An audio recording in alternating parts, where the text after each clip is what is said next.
Welcome to Lake Permaculture, our monthly meeting. This month we're welcoming Mr. Ko Chang.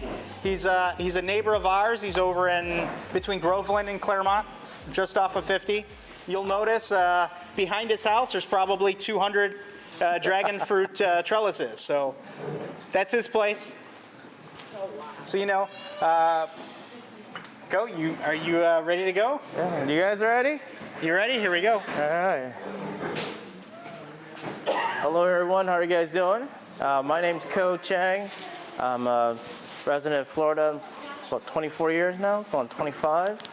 Originally from Minnesota, so cold. I can't go back up. 50 degrees. I look like an Eskimo. So I started growing dragon fruits about two and a half years ago. It was basically therapy for me. My niece passed away, so in order to keep my mind busy, I named it after her, Harmony. And that's kind of what I originally started from. But before I even started growing dragon fruits, I started with trying to figure out what everybody wants to do, is like grow your own fruits, something healthy, no pesticides, organic stuff. And I started with mangoes, pineapples, and I was like, boy, that takes a long time to get one fruit. So I started doing this, and this has brought me new friends and meeting new people, and brought me out of my window or my shell, because normally I wouldn't be doing this. So, but thank you guys so much. I appreciate you guys being here. So Harmony's Dragons, this is my Facebook page, so if you guys want to join, you guys are more than welcome to. HARMONYS, Dragons. We're growing, we're locally, we do have some international people. There's quite a few people from Australia and Philippines that are like full-time farmers for dragon fruit, so I use them as my mentors and advisors, and they're very great help. Now, how many of you guys grow dragon fruits? Nice. And how many of you guys know that there's more than just yellow, reds, and white dragon fruits out there? There's pink flesh, purple flesh, so many hybrids, and they taste all like different fruits. So you don't just get kiwis and berries, you get melons and honeydews and all different types. Now these are just some of the family members and the dragon fruit varieties. You have Hyloceras undatus, that's your typical Vietnamese white. You have your Hyloceras costarricensis, that's like your red flesh, full of antioxidants. Hyloceras polyrhizis, another red flesh, full of antioxidants. Hyloceras megalanthus, that one, if you need to go number 2, enjoy that one. Don't have any plans afterwards, though. And this is just what people say they taste like, but to be honest, if you create your own and you ripen it at home and you grow your own, it tastes so much better than what they say. You buy a store-bought one, they get picked 2 to 3 weeks early, so they're very bland and tart and taste like nothing. The yellow ones will remain sweet because they take a long time to sweeten up, so 4 to 6 months just to ripen for the yellow ones. So no matter what you pick, whether they're green or not, they're still really sweet, but these other ones, they're best picked off the vine. So here's some other, same thing, same varieties, different types. And then some purples, reds, whites, and yellows. Now, I use Spicy Exotic just for references. Some of their information is incorrect, but I won't go into detail about that, because depending on location, your fruits can be self-fertile and self-sterile. So for them, their Delight is self-fertile, but Delight in California is not. And so far, my Delight here has not been self-fertile. So I think temperature, location, where you live also affects how the plants pollinate. So it's always good to practice with your own plants to see how they pollinate and germinate to give you the best results. Now choosing cuttings, I always try to get biggest cuttings. These are from my friend Franz Maharis. These are his Lake Adelines and Dark Star and Giant Purple Haze. Giant Purple Haze will give you fruits up to 3 pounds. Lake Adeline, that's one of the only few varieties that I know that will have a full branch of buds that will give you full-size fruits. A lot of the plants, you have to trim the fruits down, so there's only 1 or 2 to get nice sized fruits. Otherwise, if you have a lot of fruits on the branches, they'll be small. So here's some more varieties. So you've got Asuntas, these are mainly California, condors from California, sugar dragons. Anybody here grow sugar dragon? You guys like it? Not fruited yet? Have you? All right, so sugar dragon is very sweet, but it's also a small fruit. So, and a lot of people think of it as a universal pollinator, but universal pollinator, take that off of your head because it's just a sales gimmick. Any pollen source that's not related to each other can pollinate each other. If they're related or too closely related, you'll get small fruits or the fruits will abort. Sugar dragon is really good, but when you pollinate that with other fruits, those fruits will remain small. You won't get big fruits from those. Some varieties will also give you big fruits. Some varieties, like the Asuntas, are very closely related to another Asunta line, so they won't pollinate at all. So once you decide on your cutting types of the plants you want to grow, make sure you do research on your cuttings, because a lot of times when you buy cuttings from the nursery or the big box stores, they are not what they are. So who's bought cuttings from Home Depot or Lowe's or nurseries? So a lot of times they just plant them a lot to ship them out. So you won't get exactly what you think you got. So you won't know that until like a year to 2 years in, where you get fruit and you're like, it's not what it is. And then you have to go out and look for pollen. So no matter what you got, whether it's a Noid or Noid means no ID, you don't know what it is, get a pollen source from somebody local, join a Facebook page, ask for pollen for somebody, and use that to pollinate your flowers. So at least you get to see what the fruit will be. And then you can test to see if it's self-fertile or if it'll pollinate on its own. And once you decide on your plant variety that you want, when you figure out how it pollinates, and make sure you get it from somebody that's reputable. That's my main thing, because when I first started, I had no idea that there were this many dragon fruits. It's like, oh, $5 cut, and let me get that. Yeah, that sounds good. So I go and get it, drive 2 hours, pick it up. A year later, it's not what it is.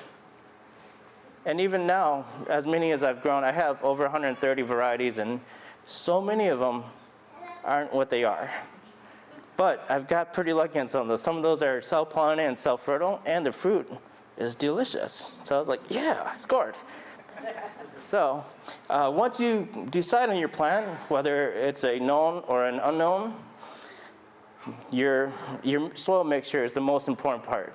Because in Florida, we get a lot of rain. But it doesn't rain in all locations of Florida. So you can be 5 minutes away, no rain. So where I live, I get tons of rain, so I have to use a lot of coarse sand, a lot of perlite. So I usually get the paver-based sand from Lowe's, and I always go find the ones that are like open, because they're half off. So that's my thing.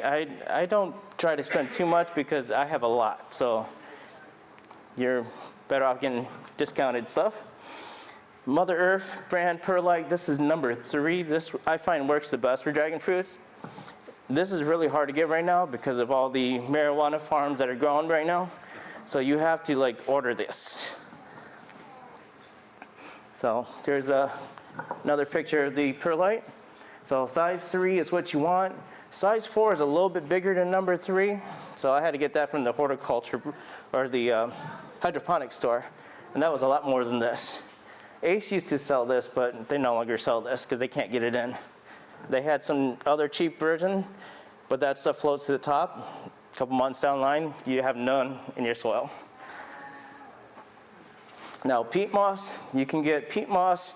So the first two, the sand and the perlites for your drainage, you can also use vermiculite. Charcoal works good in there too, so if you need charcoal, Paul's got it for you. So charcoal has a lot of, what is that stuff in there? I can't think of the word right now. Yeah. So it's a great absorbent. Yeah, so it's good for that, and it also helps aerate too because of the spacing in between the cracks or the little charcoal pieces. Now, the peat moss here, this stuff is to help with your moisture. So don't use too much compost. Compost is, in long term, is going to clay up and it's going to prevent drainage. And that's what I've had to do too. When I first started, I used straight up compost. A year into it, they all clogged up, my roots rotted, and I had to redo everything. I still have 5 pots that I got to redo. Earthworm casting and peat moss. Earthworm casting, you can get the small bags, but if you have a lot of plants, find someone that you can get a whole bunch from. Oh, I've got a guy. Yeah. bestbuyworms.com. He's over in Spring Hill. Great organic farmer. So worm casting works great. Better than compost. $12. Really worthwhile. 50? 50-pound bags for $12. All right, folks, we had to get the hookup right there. And then along with that, your fertilizers. So you can mix this in when you mix your soil mixture. You got these are slow release. There's other types too, but this is just an example. Slow release fertilizer will last up to 6 months in your soil, so you don't have to fertilize it every month. And then you have your bone meal and blood meal, which is great for fruit or for root system and root growth. So that's something I mix in there as well. And then you have your monthly fertilizer feed. I use Dr. Earth. Dr. Earth works really good. I go with the fruit tree stuff and the all-purpose, depends on what they have. And then when your plants are starting to bud, you can use Bud and Bloom Scots, or you can use Dr. Earth Bud and Bloom. This one's not as strong as the other one because the other one's more chemical based. So if you want lots of blooms and you don't care about chemicals, go with the Scots. If you want organic, this is the one you want to go with. So within about 2 to 3 weeks, you'll start seeing more blooms or more buds. Now, Epsom salt. Do you guys know what Epsom salt's good for plants? Yep. So when your dragons start to look like this, that's sunburn. So in order to take care of that or help them out, I use a 5-gallon bucket, 1 cup of Epsom salt, and 5 gallons of water. And then just go and water each plant that looks yellow, and that will help them come back to green. Now, once you're ready to root your plant, this one I use an ear pruning pot. Have anybody used an ear pruning pot before? Do you guys like them? A little bit? So I did a little test. I put these in an air pruning pot. I put these in a regular pot. And then I pulled 2 of them out. So this is air pruning. This is regular pot. So the air pruning pot allows air and the moisture to flow out, and it makes your roots grow bigger and faster. So I've moved a lot of my plants into air pruning pots, especially like my mango seedlings, and boy, it makes a big difference. Especially if you're gonna take the seedling out and plant it into the ground, you want a big root system. And then once you root your plants, I normally root them in a big pot, or I'll root them into small 1 gallons. And you want to grow them to at least 4 feet high or trellis height. So that way you can, when they're ready, you can just stick them in your trellis and they're good to go. And also when they're small like this, you want to root them in shade first. And then from shade, you want to slowly acclimate them into full sun. So partial sun, direct sun, and then they'll be ready for the trellis. So these are in partial sun where the light can still come through. Now, building dragon fruit trellis, there's so many different ways to build it. You can do wood trellis, you can do PVC. So there's a wood trellis here. So many ways to do it. There's no wrong way to build a trellis. You just got to build one that's going to carry a lot of weight, and that's balanced. So you can also do a box frame trellis without being in the pot. Because with wood trellises, they tend to rot. So you can build it on the outside of the pot. And then these are mine. I build PVC ones. So these are 4-inch PVCs with burlap. And then 1-inch pipes going across the top there. And that's a big 25-gallon pot there. So these are 5 foot tall. So these were meant to go in the ground, so that way there's 2 feet in the ground and comes up to about 4 feet high or 3 feet high. So these are my first trellis I've ever made, and they're still around. Compared to my wood ones, they're leaning. And then I cleaned one out, and it was all rotten down there. So I was like, well, these are still good. And then my friend, he's we call him the MacGyver of dragon fruit. So he makes these trellis, and he makes it with drainage holes, rain holes, umbrellas where you can put PVC up here and create an umbrella shade too. So with PVC, you can do so many designs. And if you're going to do commercial, your line trellis is your best way to do it. And then when you plant, you want to alternate them. So you don't want to plant them side by side. You want to alternate so when they grow, they have more room.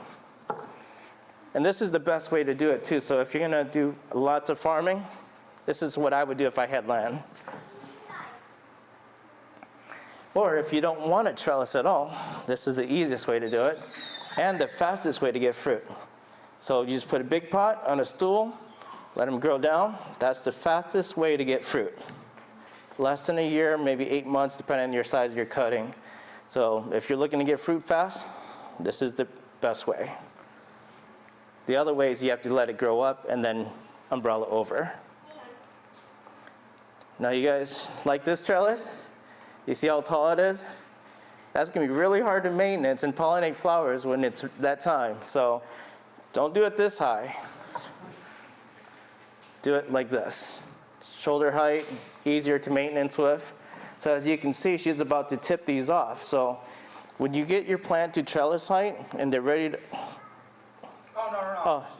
And they're ready to tip, you can either tip them how she's doing it, 1 inch above the trellis height, because as they get thickened, they'll shorten down a little bit.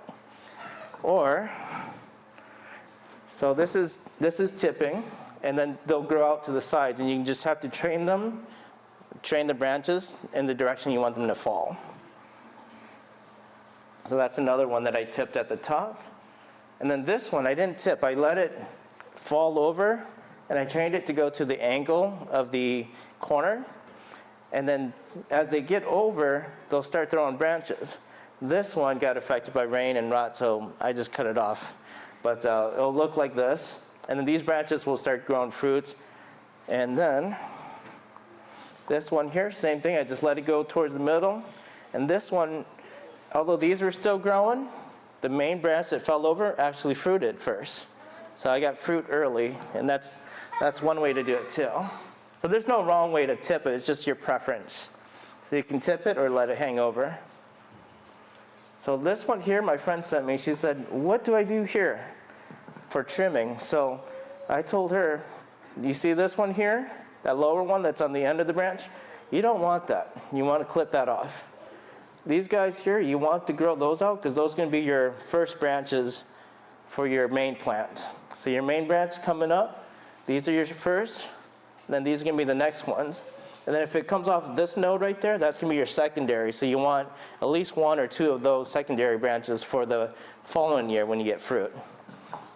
And you want to keep it kind of aerated because you don't want them overlap too much, because when they overlap too much, the ones that are underneath won't fruit at all because there's no sun on those. So here's another picture she sent me. She's like, what do I do with these guys? Well, you got your 3 up here. That's your main ones. These guys here, just cut them off. Because basically they drain energy.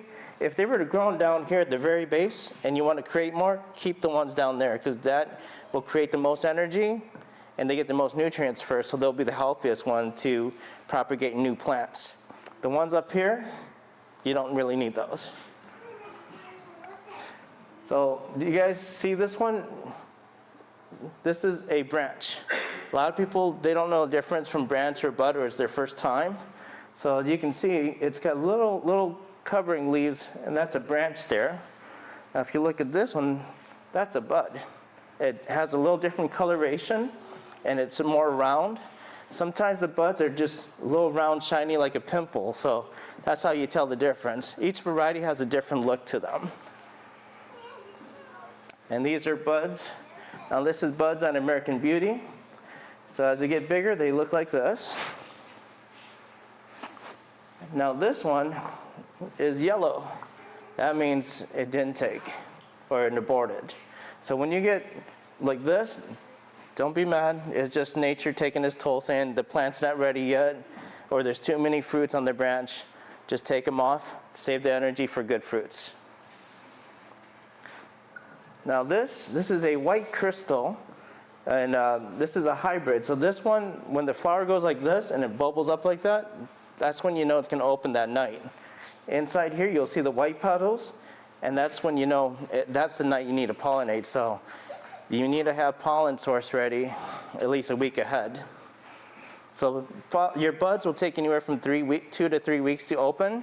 So as soon as you see a small bud, be ready to have pollen for that 3-week window. And if it's going to rain, you want to use a bag to cover it. That way it doesn't affect your pollen source. If you don't have bags, you can also use rubber bands to hold it closed until you're ready to pollinate that night or that morning. Now this is a Laverne red flower, and that's a pretty big flower. So I don't have any Laverne red cuttings available at the moment, but when I do, that's a good one to have. Those fruits can get up to 3 pounds. Yes? When you say have your pollen source ready, is that something you collected from another plant, or is that something you Yep. find from? It can be another variety. Get your pollen source locally and get it fresh. If the person that you're getting it from has it refrigerated, bring a cooler to keep it cool. You don't want it to thaw out on your trip, because once it's thawed, you got to be used. Otherwise, you can't put it in the fridge again. Then it's going to die. It won't be viable anymore. And you can also freeze pollen, but don't freeze pollen until it's the very last end of the season, because you're going to be using that pollen for the next season. But most of the time, frozen pollen doesn't work that well. I recommend using the freshest first, refrigerated, and then frozen. But always look around for pollen in your local area from your local growers. And always try to get something that's different. So if somebody says, yeah, I have pollen, but find out what they have, what type of pollen. Because if you have the same type and it's not a self-fertile variety, well, self-fertile, then you don't need pollen.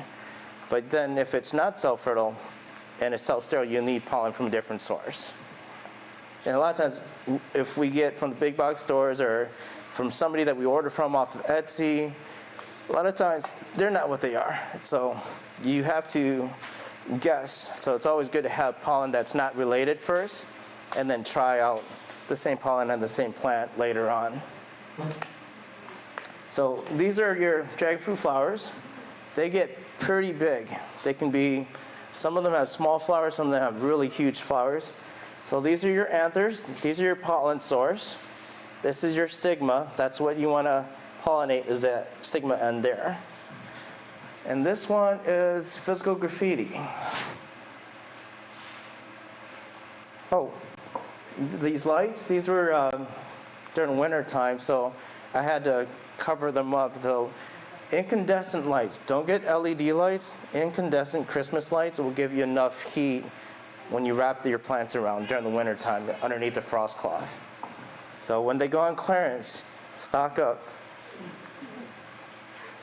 This one here is Bruni. So Bruni is a pink flower. So this is what it looks like just before it's going to open. Another one here. So this one's Connie. So Bruni's a little darker than Connie. Connie's got more pink to it. And this is Connie Meyer right here. So as you can see, the anthers are a little smaller, and they have very, very fine pollen.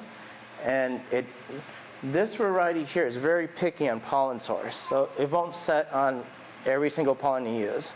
It tends to set fruit more on like red pollen source. So if the fruit's a red flesh, it'll set better on that. So far I'm 1 out of 6 on my Connie Meyer. So I've tested many pollen sorts and only one set, which was a Taiwan red pollen. And that's another picture there. And this one, that's got pollen on there. It's got a little split ends on the end there. And this is Bruni. Bruni is a little different. As you can see, the leaves on Bruni are a little bigger. And it's got a little bit more pollen source or anthers on it, but still very little if you only have one flower open, it's not even worth collecting pollen from because it's so fine, and you won't even see it unless you put it like in a black bowl. So even though I use a vacuum cleaner a little keyboard vacuum to vacuum it, you don't get much from it. If you have like maybe 6 flowers, you'll get a good amount. And this one is Hana. Hana is from Hawaii. It's a red skin, white flesh. It's tropical with hints of like rambutan or durian. That's what they say. But I've had hints of like pineapples in there, so it's really weird. But first season fruits have been really small, like golf ball size. I've had 2 that are baseball size. But the flower is just gorgeous. It has this light pink hue in there, and it gives out a lot of pollen. It's great pollen source for other varieties, but it's supposed to be self-fertile, but I haven't gotten it to pollinate on its own yet, or with itself. So we'll see. We got some more buds coming. So this one was just recently too. Now this is a Bruni. So it looks really pretty. Bruni's got like little red flesh, and another Bruni flower. Now this is Sugar Dragon. Now Sugar Dragon is self-fertile, but you see how far the stigma is sticking out? It won't pollinate itself. Some people say, oh, it's self-pollinating, but I have yet to have a Sugar Dragon that will pollinate itself. So I've always hand-pollinated with its own pollen to get fruit. And then when I crossed it with another fruit, the fruit got a little bigger, but still not much difference from using its own pollen source. So that's the size of a dragon, or this is a Sugar Dragon. It's probably maybe like that big. Pretty sweet stuff too. And it's purple flesh. Now, Sugar Dragon does have other varieties similar to it. Neon, Pink Panther, Voodoo Child. Yeah, so those 4 are very, what's the other one? Arizona Purple. So those are all very similar. They're all self-fertile, but you need to hand pollinate them. Now this is a Taiwan Red. It is self-fertile and self-pollinating. You see how the stigma sits right inside the pollen? So you don't have to do anything. So if you're trying to grow commercially, this is a good one to grow because it'll pollinate itself. These are very sweet. They can get up to 20 on the brick scale. So far mine this year have been all 18s and 19s. And you see how they sit right inside the pollen sac there? So you really don't have to do anything. Those are like really easy. Vietnamese white one, they'll sit just above it, but they'll still pollinate themselves, which is nice. And I have some of those out there. So this is a Taiwan Red. I cut the bracts off because they got affected by the rain. But this one breaks at 17.8. And this one's a refractometer, Milwaukee style. So that one's, I got it with the package, so it's like $200, but it's gone down in price now. And they have more expensive ones, and they have really cheap ones too. So if you're looking to get one of these, I have some pictures in there. Can you explain what the Brix meter does? Well, the Brix meter measures the amount of sugar content, so the sweetness level. But the sweetness level doesn't really, like sometimes the fruits will have acidity and acid and tart to it that changes complexity. So even though it says it's 16, it will be in your mouth taste a lot sweeter than that. And if it's really, really bad, like 15 or 14, there's something else in here you can take to make it better. So I have, so this is just a pollination type information. I have it on my Facebook as well, just so that if you can't find it here or can't find it anywhere else, you can find it here. So here you just take a paintbrush once you collected it, and then you take a paintbrush and you just brush it onto the stigma. I like using the fan brush for art. Those, I find it that it picks up the brush easier, and then you can just drop it on there and brush it nicer compared to this type of brush. Or you can do a makeup brush too, but the fan ones I like better. And it also tells you how you can store it too. You can store it, once you collect it, you want to let it dry, at least for 24 hours or 12 hours. I go 12, 24. I've tried all different types of times.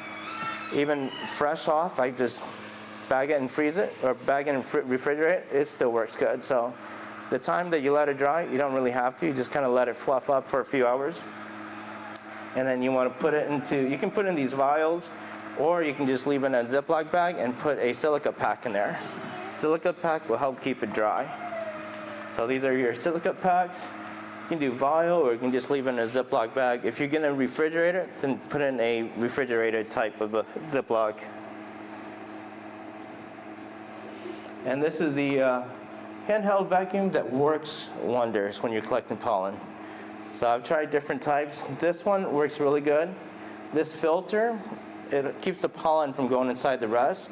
So it works great for collecting pollen. And it's quiet. It's not like the other vacuums I've used that are really loud, and their neighbors are like, "What is he doing out there? Vacuuming his plants." But yeah, this one's really nice. And it's only $20 on Amazon. So if you're Amazon Prime, free shipping. So this is what you do. You just take it and you vacuum all the anthers, all the pollen source. And if you have lots of the same varieties, it works great because you don't have to go and put the bowl down there in each one. You just a couple seconds on each one. And then you just go and paint it back on the stigma. Now once you paint it on, your timing of your pollination, so that's your ovary once it hits the stigma. So the amount of time you need for that 48 hours to set fruit. If it's less than that and it rains and you don't cover it, your fruit's done. If you pollinate early in the morning, you have less likely to get fruit set. But you'll still get it. It might be a smaller fruit. But a lot of times I find that if you force the fruit open when it starts to puff up, it's around 8 o'clock, 9 o'clock before it fully opens, and you take it out and you pollinate it, you get bigger fruits that way. Because it has more time to get down to where it's supposed to go to make babies. And once you do that, after 3 to 5 days, you'll see this line right here. Your flower will turn yellow. Your main fruit will stay green. That's how you know your fruit's set. And then you just grab it and break it off. If you leave it on and it rains a lot, it's going to create rot, and then you're going to lose your fruit. So once you pull it off, it's going to look like this. Leave the stigma on there because it's going to eventually dry up, and then you can pull it off.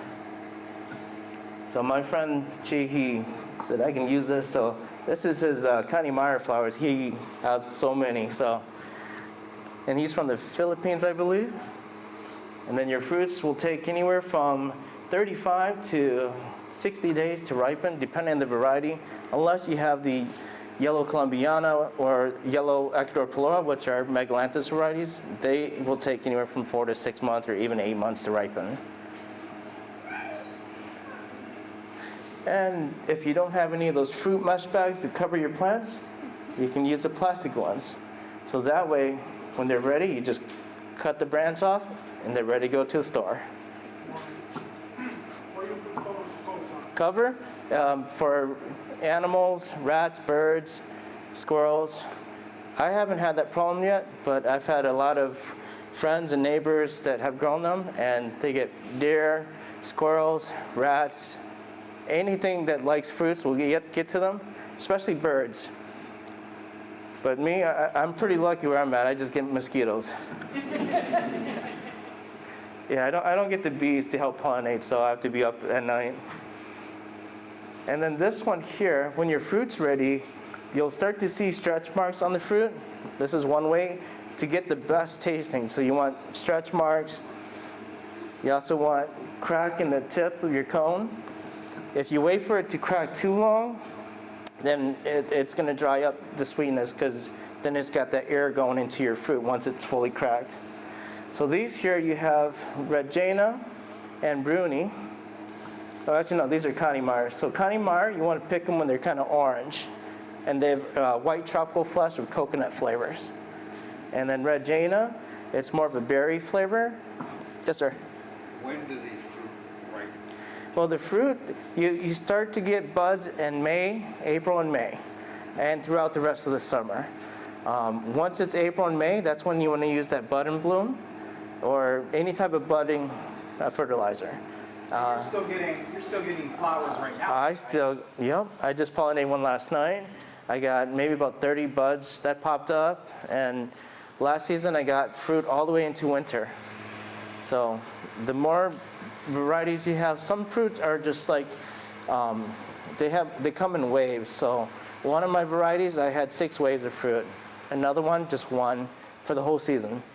And that, I got rid of it. I was like, nope, you won't do. Because what I'm looking for is plants that will produce a lot of fruit, big fruits, and good flavors.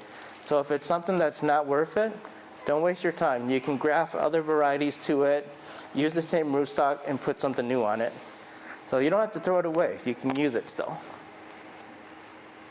Now, this is a fruit punch. I have cuttings outside. This one's about a pound. This one's from the mother plant. And this one breaks at 20.5. This one was sweet, tart, fruity, and I almost ate the whole thing. And I forgot. I was like, I need to take some seeds to make more hybrids. Now this one is Sophia Red. This one is another self-pollinating, self-fertile variety. So this one I got from the Philippines. It was pretty expensive to get over here, but I believe it's very similar to the Taiwan Red variety because the flowers are similar. The stigmas and anthers were all inside each other. So this one's another one where you can just leave it.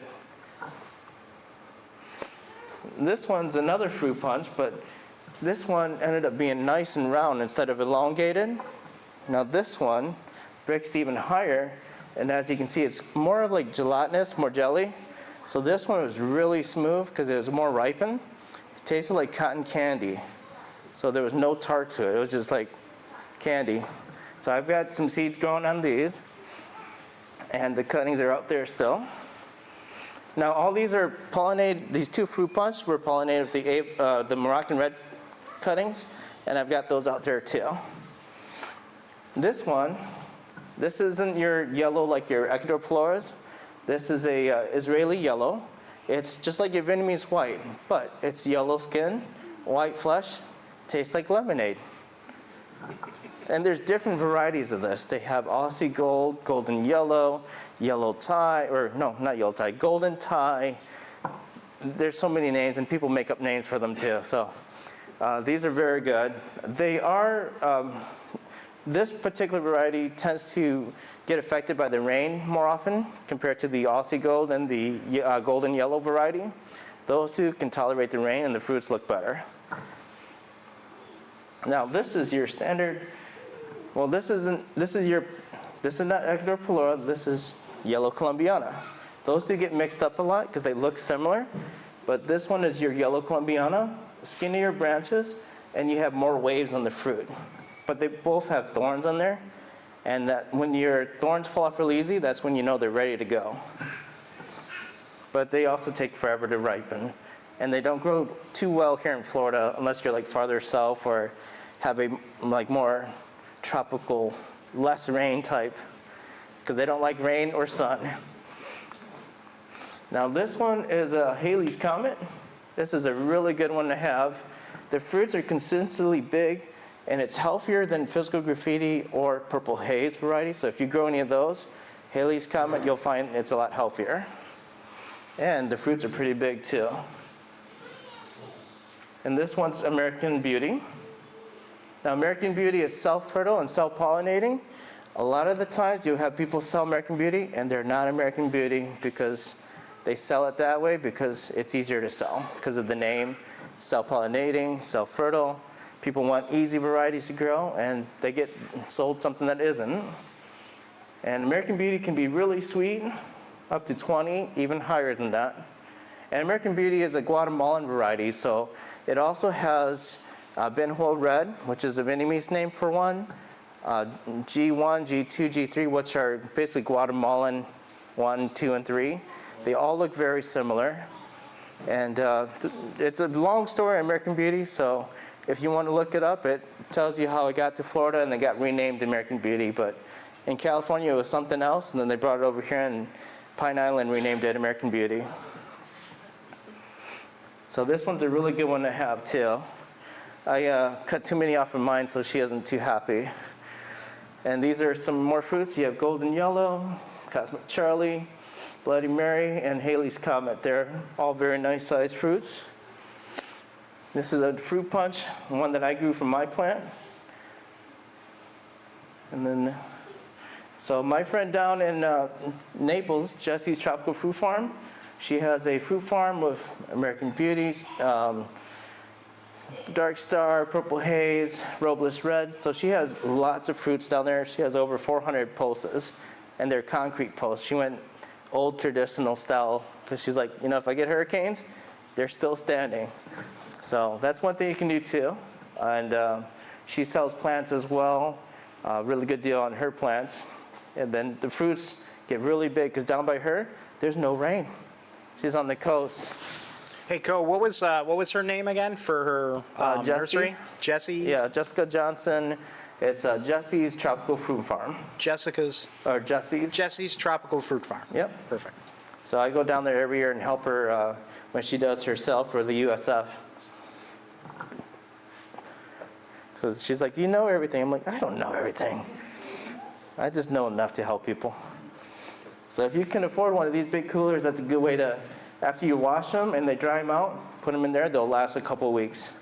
Because once you cut them and you put them in your fridge and they're left open, they only last a couple of days. But if you put them in a Tupperware, they can last a week or two too. Now, back to if your dragon fruit tastes horrible, it's just tart or bland, get yourself some miracle berries. It'll make everything much better, trust me. And then your food will taste kind of weird 2 hours in. Especially if you're old enough to drink beer, your beer tastes weird too. But it's a great gimmick. Whenever I have people over and I have these and I have dragon fruits, I have them do it before and after, and it blows their mind. And they're like, wow. I'm like, now you know, if you ever have one of those things. Oh, now back to refractometers. These are your cheaper ones. These are $20 off Amazon. Now these, you have to put the liquid, just the liquid on here, and then you have to look through the eye socket. And when you look through the eye socket, you want to look into the light, so that way you can see. This is the expensive one that I got, which this is the new price now, and I'm like, man, I should have waited. Would have saved me $60. And this is another version. This one is a little more expensive than the one I got, but it's more handheld. Now you see how it's just a liquid here? And this is a red flush. So when you use a red flush, you get a pink color tone when you use that eye one. When you use a white flush, this is the Ecuador Pelora, it's white. So we have people on Facebook groups always posting different numbers and different colors for their fruit, and we call them out and we're like, that's wrong, bro. It's that red's not a white flesh color. So we have to call them out and correct them because you can't falsify information trying to sell something. It doesn't look good. So this is your typical Vietnamese white fruit. It can be really good, especially if it's homegrown and ripened thoroughly on your plant. And as you can see here, it's around 18. So 18 is actually really sweet for this one. I've gotten it up to 20, and the fruit was about 1.5 pounds. And I was like, it blew my mind. I was like, no way. I've never had it that high before, but it was really good. So we do have, with dragon fruits, you do have a lot of diseases. You have a lot of these, the rot, stem canker. It can get onto your fruits too. There's really nothing you can do about it other than cut them off and prevent it by cleaning your shares. I like to hose my plants during the daytime, especially with like bugs, because it's brought onto your plants by bugs too. So like ants and aphids. The ants will bring the aphids and then they get your plant sick. So I like to rinse my plants off during the daytime with the fan mode. But dragon fruits, and here's some more too. So you'll have like rotting towards the stem. If it's just regular rot, you can leave it. It's going to dry up and you can just peel it off. But if it's actually on the stem itself, that's the worst part. That's going to affect your plant. Sometimes if it rottens all the way through and it's black, there's nothing you can do. You just cut it off and let the healthy parts grow back. And then this is nothing to repeat. Yeah. So this is what I've been getting a lot lately because of all the rain and heat. With all these spottings on the young branches, it affects the way your plant grows. It makes it easier to get infected. So if you see that now, just cut it off. Some places where it's drier, they don't get this. But if it's wet, I get it a lot, and all I can do is cut it off until it's drier and cooler. And this is thrips. Thrips is caused by insects, and they cause a callousing on your fruit. Doesn't affect the inside, but the outside makes it really ugly. So thrips, Thirps, and they like, especially the yellow dragon fruits, Megalanthus varieties, because they're so sweet, they tend to do that to those. And there's another one there. And then this is Paul Thompson. This is, if you want to learn more about dragon fruits and hybrids and how it all started, a lot of stuff, this is a good book to read. So this is a promising new fruit crop for Southern California, but actually it goes for everybody, because if you're looking to grow dragon fruits, I highly recommend reading this book. It's a PDF format. You can find it on my Facebook page or online as well. And that's it. Thank you guys for listening to me. And you guys have any questions? I just want to know, how long can you keep the pollen in the refrigerator? The pollen in the refrigerator, I've kept it up to 2 months. Once you start seeing mold on it, depending on how you stored it, toss it out. So, but you don't want to put it in the freezer after No. that? Not after that, because after that, like I said, the only one you want to put in the freezer is at the end of the season. Appreciate it. You got it. Hi, so my partner and I are growing dragon fruit. I'm not personally sure of the variety, but we were using tomato cages to try and contain it and try to trellis it before we built our own trellis. It's now completely overgrown those. We desperately need to cut it back. We're not sure how much cutting it back would actually harm the plant or not. Is there like a limit to that, or? If you can cut it back and leave just the main branches on there still, then you're good, and you can pull the cage off. Or you don't have to pull the cage off. You can grow a tomato trellis. You just have to give it support to hold it up. You can build a box frame around it, like in that picture, or you can get EMT pipes or PVC pipes and put it on the post of the tomato cage, and then make a trellis around it. So I have a couple tomato trellis cages that I do, just so that it's easy to move. So they're like 7-gallon pots instead of like 20. And they grow just fine, and they're easier to move around. Thank you. So, yeah, don't be afraid to cut your branches, because it'll grow back. All those nodes on your branches, if they're infected or if you need to cut and trim, do what you got to do. They'll grow back in a year or less. Thank you. You got it. How about, can you give us the best 3 varieties for here? Is there such a thing? Oh my goodness, best 3 varieties. It just depends on where you live. Haley's Comet for me has been the most hardy. Like, it's handled the cold, it's handled the heat, fruits are big. The only thing is it's self-sterile. But other than that, the fruits on it has been consistent since I've had first fruits to now. It's been all the same. So Haley's Comet I highly recommend. I can tell you what I don't recommend though, is Ecuador Flora. Any of those Megalanthus types, they don't like it here. It's usually propagated through cuttings. Is there a difference if you grow it from seed? Is it true to seed, or is it a different plant entirely then? If you grow from seed, it could be a hybrid depending on the pollen source. So if your flower, you pollinate that with something else, then it's going to be a new hybrid. Because now it's like a mom and dad. So all the seeds are going to be different, just like your brother and sisters. So each one will have genetics from each one. So one fruit has maybe about 1,000 seeds in there. You have 1,000 hybrids if you plant in each one. I don't plant that many. I plant about 30 or 40 seeds, and then take only the best ones from there. So if it grows the fastest, that's what I want, because that's the genetics I want. And then from that, I'll graft it onto a main plant, one that's already rooted, and that will take 1.5 years to grow, compared to growing it from seed and just letting it do. Because I have some that I started from seeds about 2 years ago. They're still a little tiny. And if you graft it, we'll probably do another class maybe on grafting and show you guys how that works. But the grafting it will shorten your time frame to get fruit. But growing from seeds, anywhere from 3 to 7 years to get fruit. Just out of curiosity, that dragon fruit that you show on your homepage for your Facebook, what variety was that? The homepage, you're talking about the flower one, the purple Yeah, one? the very first page you showed. Oh, that was Bruni. Oh, Bruni, okay. Yep. Thank you. So that one's a really good one. It's tropical with coconut hints. Bruni, Connie, and Kathy Van Aram, they're sisters, so you can't cross-pollinate them. Out of the three, the most hardy one is Bruni. They don't tolerate full sun though. So you want to put them in like a place where they don't get completely full sun all day long. All right, 2 questions. Yep.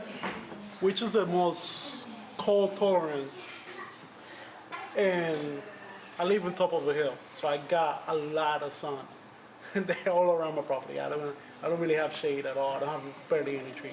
Okay. So why would she create a shade cloud, or just which is the best for sun? For sun, even if it's cold or even if it's heat tolerant, you're gonna want to give it some shade cloth too. Like if you can create a canopy type, that way you can run it back and forth with the shade or leave it open. You'll like with Connie Mart, I wouldn't plant that in full shade or full sun. With Haley's Comet, excellent. Fiscal Graffiti and Purple Haze, less tolerant to heat and cold. A lot of the new hybrids are really good for heat and cold tolerant, but you don't know what they are unless you actually created them. And that's something that I'm trying to do, is create something that's more tolerant to our weather here, that will give big fruits and grow better. And if it's got a colorful flower, yay. If it tastes really good, even excellent. But mainly something that's going to grow better here for Florida, because most of our cuttings originally came from California, Philippines, a different country, and we have to get it, to acclimate here. Like I always tell people, find dragon fruits that grow locally, that grow good. Like the Moroccan Red out there and the Fruit Punch, they've been in Avon Park, Florida for over 10 years. So they've acclimated. So Fruit Punch grows really good in full sun, and cold tolerant, they don't have anything to cover it. Just trees around it, and it grows really good.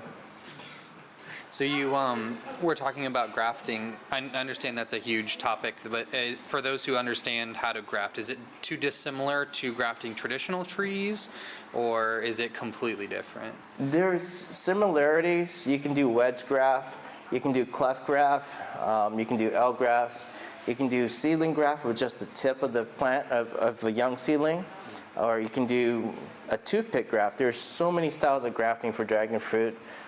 It takes a little practice to get used to it. Just don't be scared to practice, because if you don't practice, you won't get it.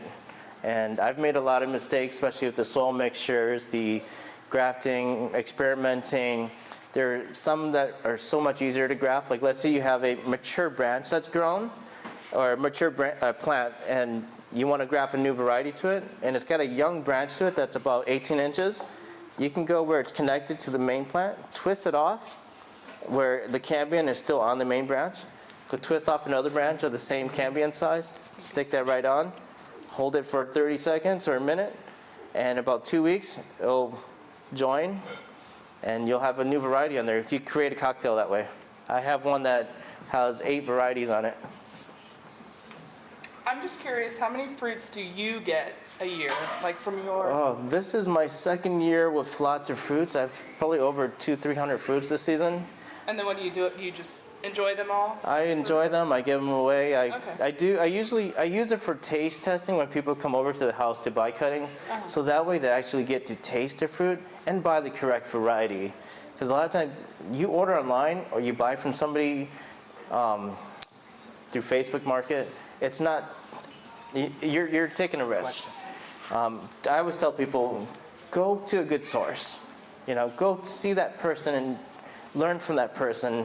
Like when people come to me, they get free knowledge too. So, I'm like, look, if you need anything, I'm here for you. I didn't have anybody when I first started, and then I found some people that helped me along the way, and now I'm actually mentoring them. When they started, they mentored me. So, now I try to mentor as many people as I can, because that's the only way we can learn is by helping each other and showing everybody the right way to do it.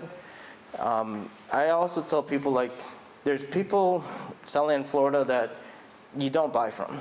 And I've met quite a few people that bought cuttings from these people, and it's all been wrong cuttings. So you got to be very of who you buy from, do your homework, and go where people recommend you. And so the best resource is your Facebook group called Harmony's Dragons. Yep, you can do Harmony's Dragons.